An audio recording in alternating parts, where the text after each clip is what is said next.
Hi, my name is Butch Alexa, and we're going to go through understanding constraints on a system.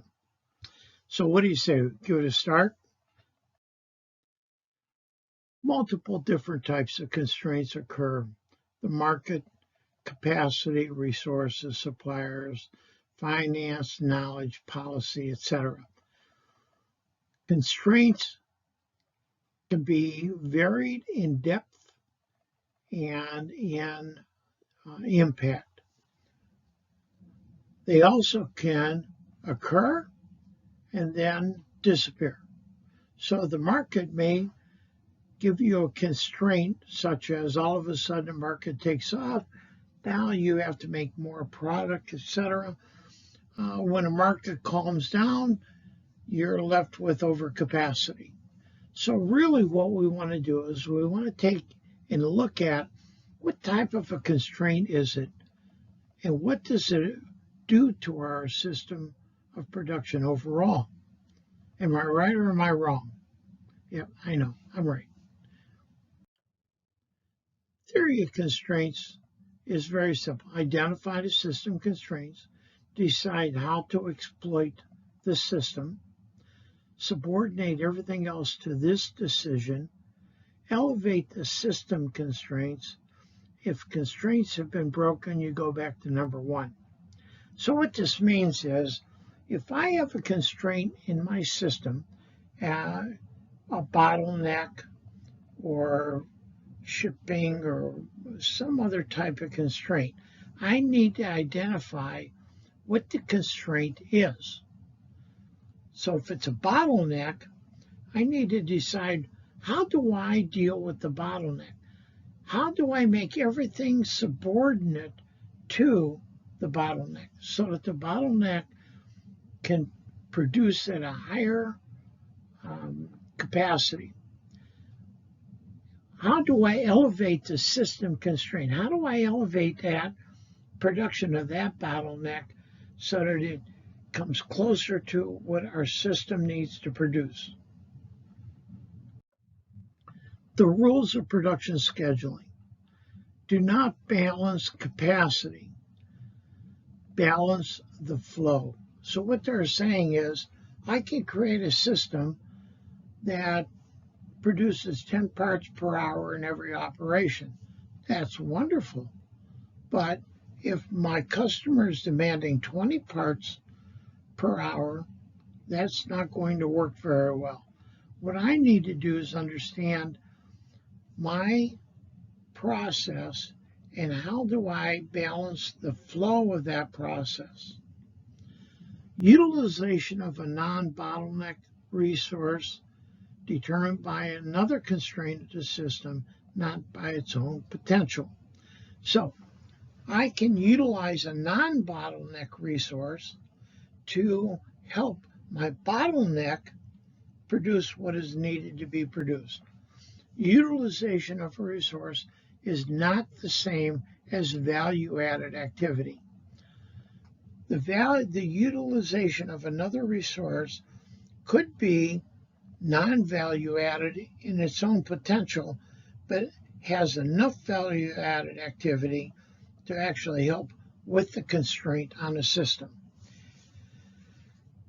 And an hour lost at a bottleneck is an hour lost to the whole system. What this means simply is not everything can get through the bottleneck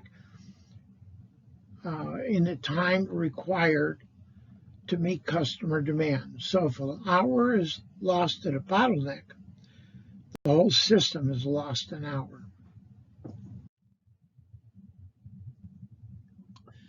Hours saved on a non-bottleneck is a mirage. This is really a true statement, without a doubt. We think that at the beginning of the process, where there's all kinds of inventory, if we save an hour there, we save an hour overall. Am I right or am I wrong in saying that is not accurate? Bottlenecks govern both throughput and inventory in the system. The bottleneck governs the system, nothing else.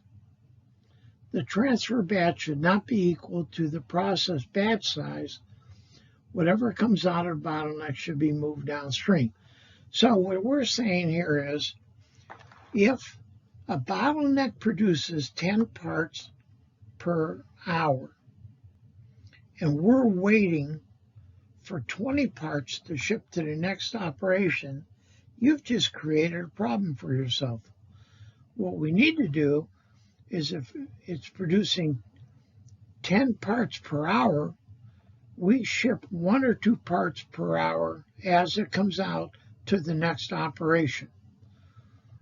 Trust me, this will work much, much more beneficial than waiting for the batch to be built. Batches are bad. The process batch should be variable along its route and time. If you have a bottleneck and you put in required batch sizes after the bottleneck, instead of shipping whatever comes through the bottleneck, you're going to cause havoc in your system, and you will not get out what you need to get out to satisfy the customer. Priorities can only be set by examining the system constraints. What we're saying here is, any work to be done on the system, any improvements to be made, need to be looked at in terms of the bottleneck. How can I increase the throughput of the bottleneck so that my system works better and removes somewhat of the constraint? Now, financial measurements. The net profit is the absolute measurement. How much money did you make in dollars? That's the whole purpose of Lean and Six Sigma, is to reduce the cost of production so that you can see net profit. Return on investment is a relative measurement based on the investment. If I look at it, if I look at manpower, in essence, that it's a negative, non-value added cost, the return on investment of putting more people into the process may not be the best investment. So you want to look at, how much am I getting back from putting this into place? What's my return on that investment? And then cash flow, of course, is necessary for survival. You have to take a portion of your profits and set them aside. Now, operational measurements. Throughput is the granddaddy of all operational measurements. The rate at which the product is generated by the system at the end of the system. What is my throughput? Operation B could be just pumping out parts like nobody's business. But if it isn't coming out the end, it means nothing. It actually means something. It means that your inventory is going up. And as your inventory goes up, we know that there are two side products of increased inventory. Increased lead time, poor quality. Am I right or am I wrong? So we do not want to increase inventory. We want the inventory to stay as low as possible.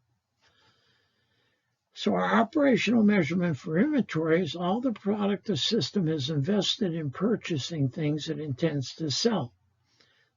All your operational processes require inventory in order to produce. If the inventory is too high, the cost is too high, and the throughput is not offsetting those costs. We want a lowest possible inventory with the highest possible throughput. Operating expenses are all the money the system spends to turn inventory into throughput. This is where Lean and Six Sigma come into their own. We take lean and we remove the waste, which reduces the cost of operating the system. Now, unbalanced capacity is one of the red flags of having a constraint on the system. If we have unbalanced capacity, all stations have exactly the same capacity, all are bottlenecks if they can't meet the takt time. So with an unbalanced capacity or balanced capacity, we have to measure everything to takt time. Okay. It's very hard to manage flow variation. Now, flow variation means this operation should be producing 10 parts per hour, but 1 hour it's producing 15, the next hour it's producing 7, and so forth. If you can't manage that flow variation, meaning we have a balanced capacity out of that operation, you will never be able to meet takt time unless you create buffers all along the way, which leads to lots of excess inventory, lots of excess quality issues, and so forth. We need lots of inventory to avoid lost time on those operations that you can't balance capacity. Having 1 or 2 true bottlenecks actually makes it easier to manage. Because if I know this is a true bottleneck, I can set up a buffer before that. I can set up different things, different activities to increase throughput out of that operation. But unbalanced capacity is exceptionally difficult to utilize with bottlenecks for throughput. So we have dependent events and production fluctuations. Dependent events are B can't happen until A has happened. This means that your processes are linked together.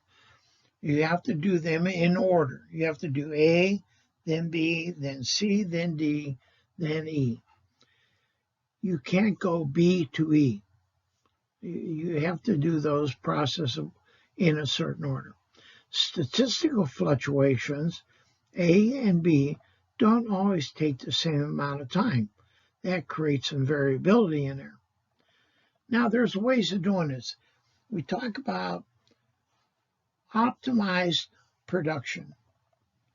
What we can do is if A and B don't always take the same amount of time, we can use A and B and link them together so that the operator is doing A, then B, so that we can kind of bring that to a consistency and reduce that variability. Fluctuations across operations can build up, preventing processes from achieving expected average performance. So if operation A is producing at 10 parts per hour and operation B is producing at 7 parts per hour, after an hour, there's a 3-part excess. That's going to be stored between A and B. After 2 hours, we're going to have 6 parts. 3 hours, 9 parts. 4 hours, 12 parts. What this means is you are creating excess inventory when you don't have to be. If I can have A run for 2 hours, then I have 6 parts where B can run those 6 parts. That means A can do something else in the meantime and they get caught back up. This is called optimizing production strategies, and this is what makes Dependent events and production fluctuations smooth out. So bottlenecks and CCRs. Bottleneck is a definition of bottleneck is capacity is less than demand placed on it. This is great. We can identify bottlenecks by what they're produced, what the capacity is, and compare it to the demand placed on it. If the capacity is less, then it's a true bottleneck. And we have to increase the capacity so that we can relieve the demand placed on it. Capacity constrained resource, or CCR, utilization is very close to its capacity. This means if I have a machine that's producing 10 parts an hour and the demand is 10 parts an hour, what will happen if that machine breaks down? What happens if it runs out of material? What happens if the operator gets hurt? What happens? I mean, anything impacting that CCR, that resource, will make it fall below its capacity. It then becomes a temporary bottleneck. Saving an hour on a bottleneck is like saving an hour for the whole plant. If I can improve the production, the throughput on a bottleneck, it improves throughput at the end of the process. Because the bottleneck creates a push system in front of it and a pull system after it. Pull systems, being more effective and more lean operationally, suck the parts through. So if I can improve the bottleneck capacity by an hour, that amount of parts will go through the system very, very quickly. And that's saving an hour on a bottleneck, saves an hour for the whole plant. Here's an example of level system flow. A, 10 parts an hour, B, 10 an hour. It's great. This is really very good. We have a nice level system flow. Here's the 2 points to consider. What is the takt time?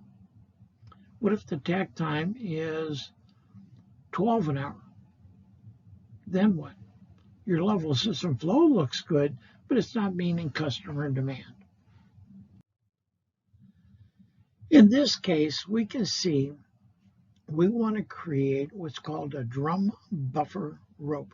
Okay, so what that means is I'm going to utilize some of the resources to create a buffer from B to A so that Operation 20 can use some of its resources to help Operation 10, or Operation A can use some of its resources to assist Operation 10. Rope, drum, buffer. Operation C, being the drum, is the heartbeat of the system. The buffer is there so that Operation C does not ever run dry. Transfer and process batches. First of all, I guess by now you can understand that I don't like batches. That's obvious. Transfer batches are very constraining and limited. If you're going to use them, there's some ways you can use them that will maybe assist you in your system being more productive. Smaller transfer batch sizes will reduce WIP. That means that if I have a transfer batch size of 100, if I have to wait for that batch to hit 100 before it can transfer. If I make transfer batch sizes of 10, I'm going to get more parts through quicker. I once did a job for a company in City of Industry, California, and I was telling people that they need to reduce their transfer batch sizes from 400 to 100. The company president was down on the floor while I'm teaching him upstairs. The company president down on the floor screaming at everybody, stop these small transfer batch sizes. 400 didn't work. We're going to go to 800. I'm upstairs telling everybody, you really need to be at 100. Guess who won that argument? Not me. And guess who paid the penalty for it? The company president, not me. I finally convinced them to go to 100-piece transfer sizes, and all of a sudden, schedules started to be met. The company president did not like this, and I was a consultant at the time. As a consultant, I was urged to finish up my contract and leave. He wanted to go back to 800-piece transfer batches, thinking that if 100-piece transfer batch size works, 800 will be 8 times more effective. It does not work that way. Smaller transfer batch sizes, while it requires more movement, is much more productive. Faster stations otherwise spend lots of time waiting for the jobs to finish. Previous stations idling later in the process, later stations waiting for material. Smaller transfer sizes, smaller batches. Did I say that? Did I tell you that smaller batches work better? Okay, summary. Theory of constraints. Identify the system's constraint or constraints. You may have multiple constraints within one system. Decide how to exploit the system's constraints. How do I do that? Do I get a second machine, do the same operation? Do I break the operation down and add capacity to the constraint? How do I do that? Subordinate everything else to the decisions of step 2. That means engineering needs help them, materials, purchasing. Everybody needs to help the constraint, not to be the constraint. Elevate the system's constraints. If I can elevate the productivity throughput in a system and their constraint, I am winning. If a constraint is broken in step 4, go back to step 1. That means that if I'm trying to elevate the system's constraint and it is not working, I am not elevating it, I need to go back and run through the process again. How do I identify what do I do to help it and so forth. So the lean-off theory of constraints. Theory of constraints in a transactional environment is basically the same as in a production environment. The product is different, so it may require different things. The purpose is to identify the constraints and exploit them to the extent possible. The 5 steps of TOC. We just went through this, identifying this constraint, decide how to exploit the constraint, subordinate everything else to the decision, elevate the constraint, go back to step 1. Issues with the theory of constraint. Upstream operations must provide only what the constraint can handle. Downstream operations will only receive what the constraint can put on hold. Constraint must be kept operating at its full capacity. There must be hot handoffs. There must be material ready to go in, setup, change, everything. All these things have to be kept the constraint operating at its full capacity. If not, the entire process slows further. If your goal is to satisfy customers, it is absolutely necessary that you make money and that you satisfy employees. Likewise, if your goal is to satisfy employees, you also have to make money and satisfy your customers. or you won't be in business in the future. Customers drive profits, period. The problem of supply chain management, getting the right part to the right place at the right time, building to real customer orders, minimizing inventory and transportation costs in the supply channel. A small number of end products can have thousands of input parts. These are all issues that supply chain management actually faces every day in every way. The supply chain is the sequence of suppliers that contribute to the creation of delivery of a good or service to end customers. So think about supermarkets. There is a whole bunch of suppliers that contribute to a supermarket. And what the supermarkets do is they've created distribution channels so that they put their product into a distribution center, and from there, what the supermarket store needs, they draw from the distribution channel. The distribution channels draws from the suppliers.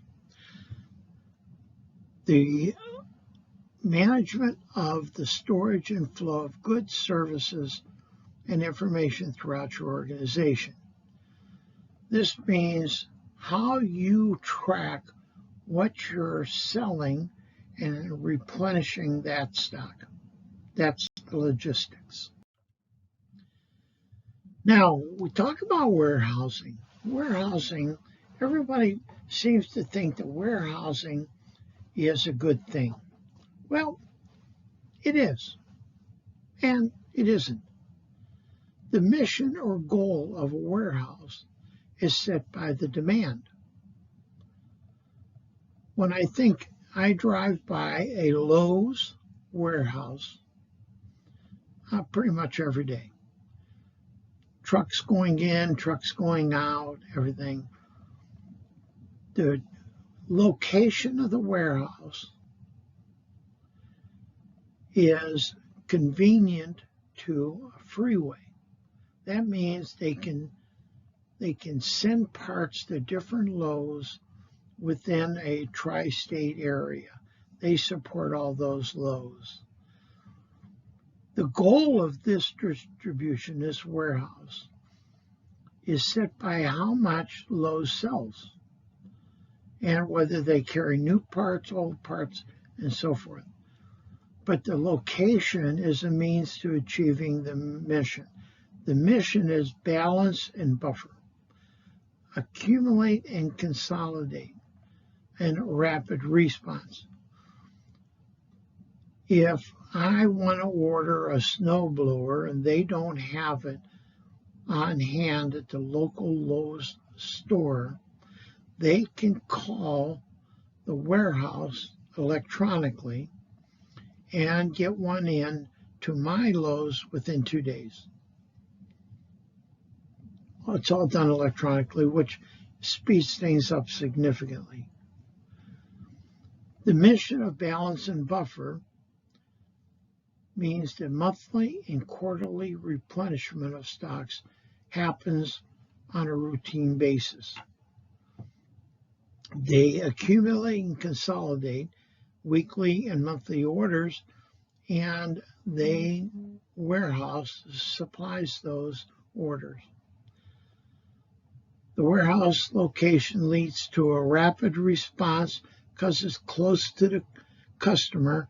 It's close to local Lowe's warehouses, so that means they can visit daily. This is the purpose of warehousing. We want the warehouse to be the distribution center between multiple stores. And supermarkets, food supermarkets are doing this now too. They send out trucks every day with replenishment supplies. This is the way it should be. The warehouse needs to be conscious of how much they're sending out and not keep too few nor keep too many of a product for cost purposes. As an example, turkeys. Warehouses, food warehouses for food chains prior to Thanksgiving and Christmas do not keep a lot of turkeys. They may not keep any, as a matter of fact. About 2 weeks before Thanksgiving, or 3 weeks, they'll get a whole bunch into the distribution warehouse, which then takes out a whole bunch to the stores. The stores will sell them. They know how many they sell every Thanksgiving. They order near that quantity, about 10% over as a buffer, so they have them there. If they get too few, they can call the warehouse. And then Christmas comes, more turkeys. After Christmas, no more turkeys. So this is what happens with warehousing. We keep an eye on what we need, what we have, and where we're going to get. That's it. We just went through a rough analytical process of looking at constraints and bottlenecks. And if you're using the Lean Six Sigma integration training package, you would see how this works. And you would see the cost impact on a company by doing this. Please, if you have any questions, contact Wyrick Enterprises. And again, my name is Butch Alaxa. Glad to spend the time with you. Take care.